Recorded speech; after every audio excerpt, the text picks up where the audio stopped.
Part 6, Mark 14, verses 53 to 65. Have you ever walked into a room and known the decision had already been made about you? That the trial was just a formality? That the verdict was waiting like a loaded gun? And the testimony was just noise to justify the shot? This isn't about the court of law, mga classmates. This is about the court of public opinion. The boardroom, the family gathering, the comment section, where people in power gathered not to discover truth, but to manufacture a conclusion. And in the center stands one person who knows it, who knows the whole game is rigged. Tonight, mga classmates, we enter the most corrupt hearing in history. The Gospel of Mark, chapter 14, verses 53 to 65. This is the secret. Nighttime tribunal at the house of the high priest Caiaphas. The disciples have fled. Peter is hiding in the shadows by the fire, and Jesus stands alone before the entire Sanhedrin in a trial that violates its own rules, in a search not for justice, but for a kill. This is the moment truth is put on a trial by lies, and the result will shake the world. Stay with me, mga classmates. This is not just passages. This is a mirror to our world today. But before we get started, mga classmates, let's do our usual general housekeeping. Don't forget to click that like button, subscribe to Pulot Aral, smash that notification bell so that every time I upload a video for our Bible reading and reflection, you will be notified. Contents like this are not promoted by any algorithm of any social media platform like YT and FB. We are now in the times when topics about God are not that popular anymore, and in fact, on certain areas, restricted or even banned. So share Pulot Aral videos as well, mga classmates, if you find that this help you read the Bible and develop a more intimate relationship with our Lord. Be part of our Bible reading sharers, mga classmates. In addition, if you haven't seen Matthew 21 that exposes about what's real power and faith that no one wants to hear today, please watch that. And to complement this, do watch as well Matthew 13, where the kingdom's secret are revealed.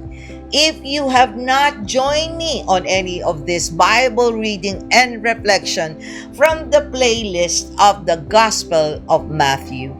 Mga classmates, the reason I'm always insistent on spreading God's Word or why Pulot Aral is created in the first place is because we love our neighbors and we want them to be saved. Don't you? Moreover, feel free to comment below and share your thoughts and answer to the question I will ask before the end of this video about Mark 14 in relation to our current life. Mga classmates, this is Doc Jean. Welcome to Pulot Aral. Let's dive in.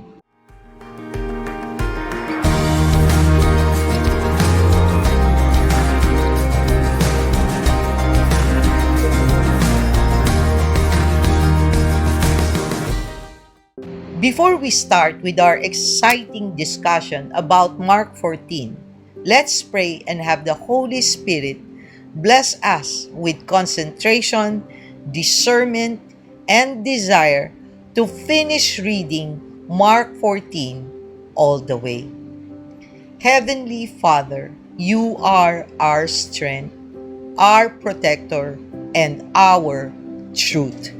Keep us from destruction and deception, and remind us always to wear your full armor against your enemies' schemes. Help me, Father God, and my classmates to hear what you want us to hear, see what you want us to see, and may we live the way you want us to live. Lord, let your presence touch every heart watching this video. Remove pride, bias, and division so only your truth remains. Use this channel, Father God, and our lives to draw more people to your words and to the joy of knowing you personally. Strengthen our faith, Father God. Deepen our obedience and make our lives shine with your love so others may see you in us. Let them be moved, Father God, to help this channel grow so we can spread and build a Bible reading community who speak your words. Increase our desire, Father God. Discern well, obediently do, and delight more to live a life according to your will. This we ask through Christ our Lord. Amen. Mga classmates, let's read first the Bible passages of Mark 14 verses 53 to 65. I will be reading from the ESV version. Jesus before the council. And they led Jesus to the high priest, and all the chief priests and the elders and the scribes came together. And Peter had followed him at a distance, right into the courtyard of the high priest. And he was sitting with the guards and warming himself at the fire. Now the chief priests and the whole council were seeking testimony against Jesus to put him to death, but they found none. For many bore false witness against him, but their testimony did not agree. And some stood up and bore false witness against him, saying, "We heard him say, I will destroy this temple that is made with hands, and in 3 days I will build another, not made with hands." Yet even about this, their testimony did not agree. And the high priest stood up in the midst and asked Jesus, "Have you no answer to make? What is it that these men testify against you?" But he remained silent and made no answer. Again the high priest asked him, "Are you the Christ, the Son of the Blessed?" And Jesus said, "I am. And you will see the Son of Man seated at the right hand of power and coming with the clouds of heaven." And the high priest tore his garments and said, "What further witnesses do we need? You have heard his blasphemy. What is your decision?" And they all condemned him as deserving death. And some began to spit on him and to cover his face, and to strike him, saying to him, "Prophecy!" And the guards received him with blows. Mga classmates, let's now do the general overview of Mark 14, verses 53 to 65. Let's set the scene, mga classmates. It's the middle of the night. This assembly itself is illegal. Jewish law forbade trials for capital cases at night. They dragged Jesus from Gethsemane to the palatial home of Caiaphas, the high priest, which historical sources suggest a wealthy estate with a large courtyard. Mark is brutally clear about their intent, seeking testimony against Jesus to put him to death. They're not asking, "Is he guilty?" They're asking, what can we use to kill him? The outcome is predetermined, mga classmates. The process is just abrupt. To feel the shock in the room, you need to understand two things. The first act, the silence of Jesus. In the face of the chaotic false accusations, he says nothing. This fulfills Isaiah's prophecy of the suffering servant who opened not his mouth. His silence is not weakness. It is a profound condemnation of the whole proceeding. He won't legitimize their circus with a defense. And it is a messy, sloppy prop. They parade in false witnesses, but their stories don't match. They're trying to pin a threat about destroying the temple on him, a distortion of his real teaching. The entire case is collapsing under its own dishonesty until the high priest, prostrated, takes matter into his own hands. He turns from the failed witnesses to the silent accused, and he asks the question that changes everything. Which is the second act? The high priest question and reaction. Are you the Christ, the Son of the Blessed? This is the direct theological question. Jesus doesn't just say yes, he amplifies it with divine claim from the book of Daniel. I am, and you will see the Son of Man seated at the right hand of power and coming with the clouds of heaven. He claims shared authority with God Himself. Caiaphas' response is a calculated, dramatic act. He tears his garments. In Jewish culture, mga classmates, you tore your clothes for blasphemy or profound grief. This isn't shock. It's theater, mga classmates. It is the signal to the council. The defendant has condemned himself. The verdict is now unanimous: death.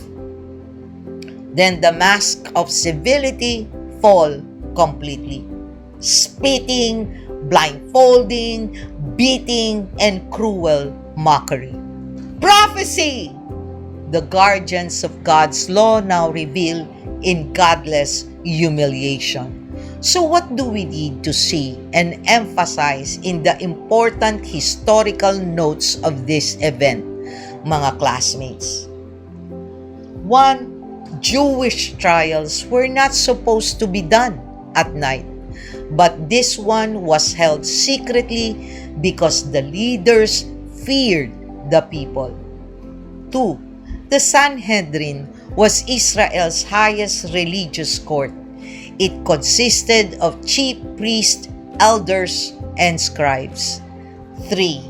They needed 2 or more consistent witnesses for a death sentence under the law of Deuteronomy chapter 19, verse 15, as it states, "One witness is not enough to convict anyone accused of any crime or offense they may have committed.